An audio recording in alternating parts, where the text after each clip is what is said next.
Est-ce que je relis la question et vous voyez si vous avez envie de compléter? Ou si vous avez d'autres questions. Il y en a d'autres, hein, des questions. Oui, oui, oui. On continue alors. Oui. Notez entre 1 et 10 la qualité de votre vie ici. 9. Quels sont les événements marquants et inspirants de ce territoire? Cela peut être un personnage inspirant, un moment historique ou anecdotique, ou quelque chose de plus invisible. Il n'y a qu'une seule réponse à apporter? Non, c'est ce qui vous vient. S'il y a plein de choses qui vous viennent, vous pouvez les Alors détailler. bien sûr, moi je ne peux pas parler de ce territoire sans évoquer la mémoire de mon mari, Marcel Garouste, qui a fait énormément de travaux, de recherches sur l'histoire locale, sur les traditions populaires. Il est natif de Trémons, à quelques kilomètres de Peine. Et en fait, à travers lui, j'ai découvert des aspects de ce territoire que j'aurais peut-être pas découvert seul. Et donc c'est le personnage, si je puis dire, qui, avec d'autres, m'ont permis de, par exemple, de m'intéresser de plus en plus aux traditions occitanes, à la culture occitane. Moi, je suis née à Paris et d'une famille avec un père parisien et une mère suisse, donc c'est un monde que j'ai découvert grâce à Marcel Garouste, à Marceau Esquieu, à alors et d'autres plus jeunes qui ont avec cet amour de la langue, créé l'école bilingue à Peine et puis la Calandrette. Voilà, donc c'est tout un milieu de la culture occitane qui est au cœur de cette civilisation de tout le Sud et que j'apprécie énormément et que je ne manque pas d'évoquer à chaque fois que je fais la visite de Peine, parce que je suis raconteuse de pays, et que lors des visites, commentées et chantées, je chante en occitan, Loubouillet, donc le laboureur, le bouvier. Mon mari étant fils de paysan du coin et qui a vécu la campagne comme elle l'était il y a 90 ans.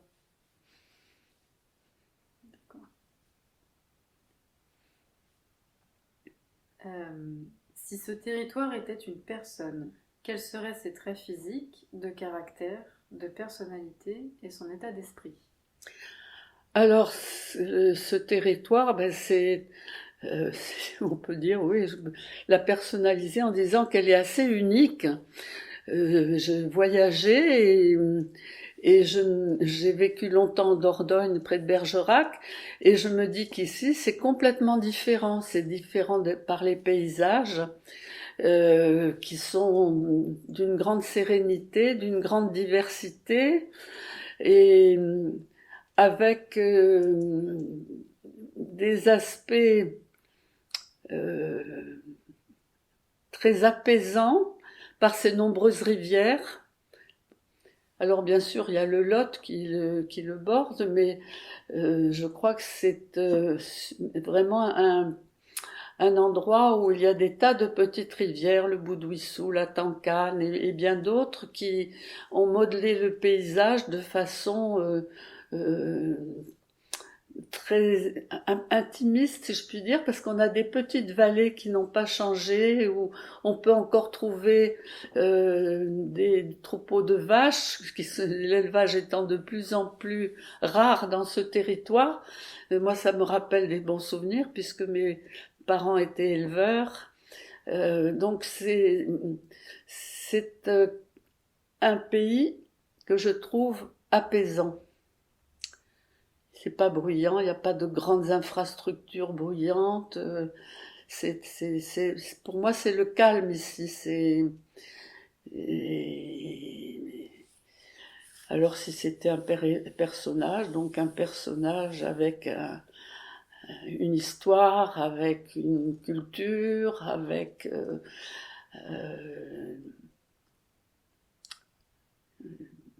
un aspect assez sauvage, peut-être quelquefois un peu trop isolé pour certains qui trouveront que la ville est trop loin, que les services sont trop loin, que la mer ou l'océan c'est trop loin, mais en fait c'est ce qui lui a permis aussi de garder ses particularités, ses qualités.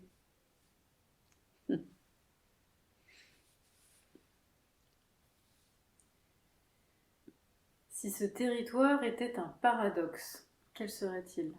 Un paradoxe. Un paradoxe. Un paradoxe. C'est comment ce territoire a à la fois conservé une richesse héritée du passé, mais qui est aussi capable de modernité, modernité dans l'aspect touristique, la modernité dans l'agriculture, la modernité, son attachement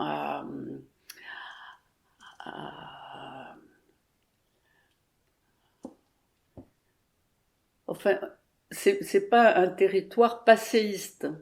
Il y a le passé, mais à côté de ça, il y a la volonté aussi d'adhérer à beaucoup de concepts plus modernes, avec aussi ce paradoxe d'avoir été à un moment un territoire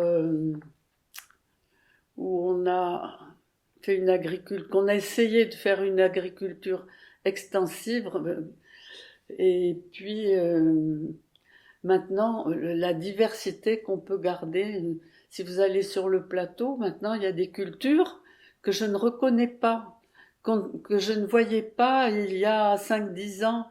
Il y a voilà l'aspect passé, le prunier, et de l'autre côté des cultures tout à fait nouvelles. On plante on cultive du pois chiche, des lentilles, et des tas de végétaux que je ne sais pas encore reconnaître. Donc voilà, il y a les deux aspects, surtout dans le cadre de l'agriculture.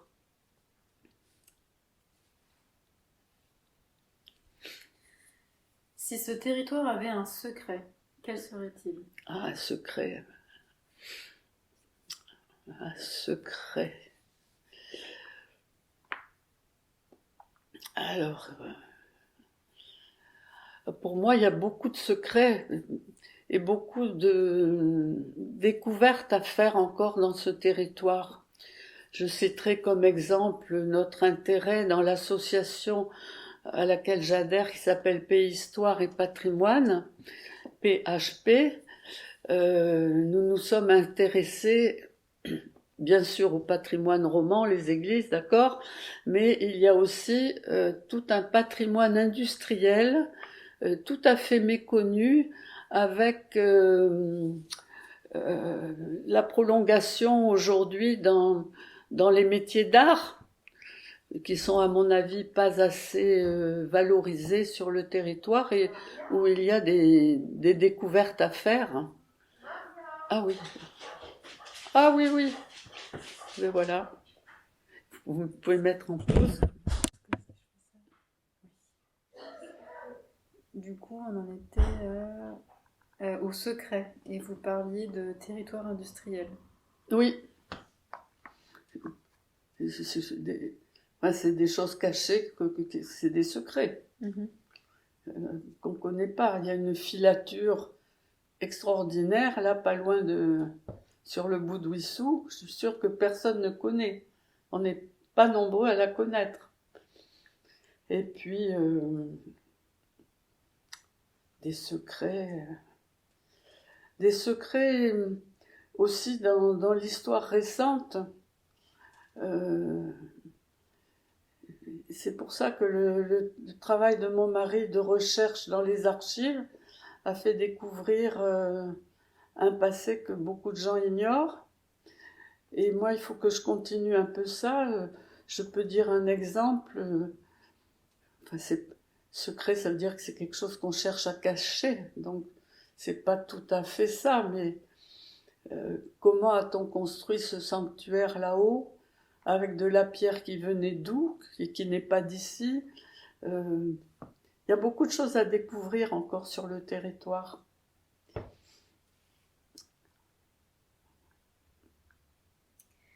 Quelles sont les richesses et les atouts de ce territoire? Alors les richesses, eh bien, même si c'est peut-être pas d'un rapport extraordinaire, pour moi, la richesse, c'est la polyculture ici. La polyculture et la transformation à la ferme des produits agricoles. Et ce qui se développe, c'est-à-dire les circuits courts, c'est une richesse.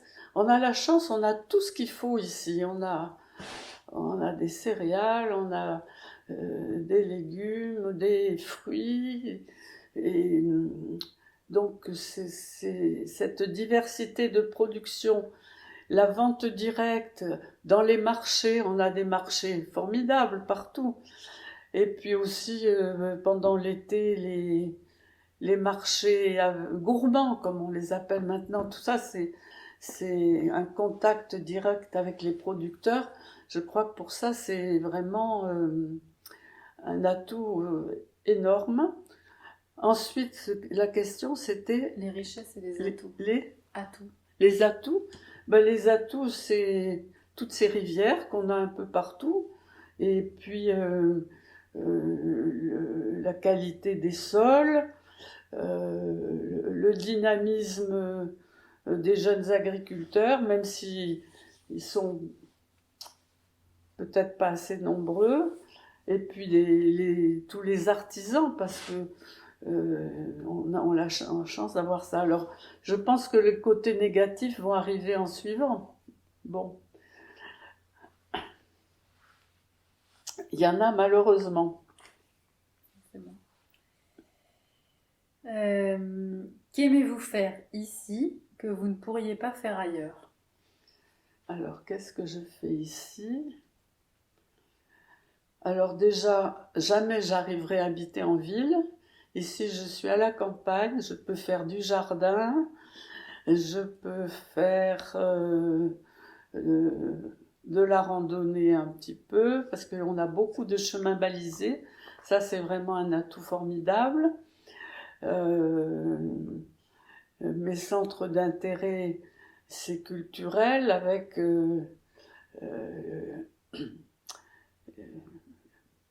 les visites. Donc j'ai été longtemps présidente de l'Office du tourisme de Penn. Donc c'est des relations humaines qui se sont nouées depuis longtemps et qui persistent. Alors que en ville, j'ai le sentiment, ou dans d'autres territoires, on est plus éloignés les uns des autres, où il n'y a pas tous ces lieux de convivialité que j'ai cités tout à l'heure, où on garde beaucoup de contact avec les gens, et c'est pas la même chose quand vous habitez un quartier dans une grande ville, ou qu'est-ce que je pourrais pas faire ailleurs? Bon, je chante, je suis dans un groupe vocal, j'aime aller au spectacle. Alors bien sûr, on n'a pas l'opéra comme à Bordeaux, mais quand même, il y a des initiatives culturelles formidables.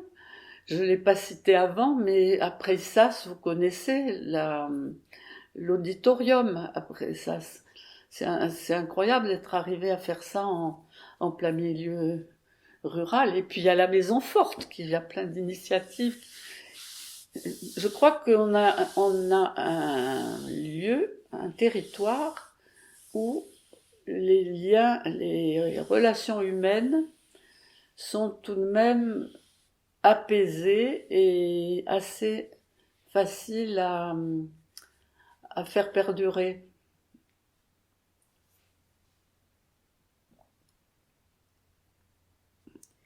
Quels sont les manques et les faiblesses de ce Alors, les territoire? faiblesses, les services publics. Là, il faut que je fasse 5-6 kilomètres pour aller à la poste. Il faut, il faut que j'aille à la banque, c'est loin. Les services publics, la santé. Moi, j'ai un problème de peau. Il faut que j'aille. J'arrive pas à avoir un rendez-vous ici. Les dents. J'arrive pas à avoir un dentiste ici. Ils ont trop de monde. Donc, je suis obligée d'aller à Bordeaux pour me faire soigner les dents. Non, là, tout ce qui est service à la personne, c'est vraiment dramatique. Je mettrai un petit bémol. Mon mari a souhaité mourir à la maison. Et la fin de vie à la maison, il y a des services extraordinaires, des gens extraordinaires. Et là, franchement, c'est, je pense, quand même au détriment de ces, souvent pratiquement que des femmes, parce que je me faisais beaucoup aider aussi au ménage avec des aides ménagères. Alors les aides ménagères d'un dévouement incroyable, mais qui gagnent rien du tout. Et maintenant, avec l'augmentation du carburant, les carburants au prix où c'est, elles sont pas dédommagées comme il faudrait. Et il vaut mieux être aide ménagère à Agen, dans Agen, qu'aide ménagère ici, quand vous avez dans la journée des dizaines de kilomètres à faire. Bref, je crois que tout ce qui est santé, service à la personne, c'est vraiment assez catastrophique. Et pour la santé,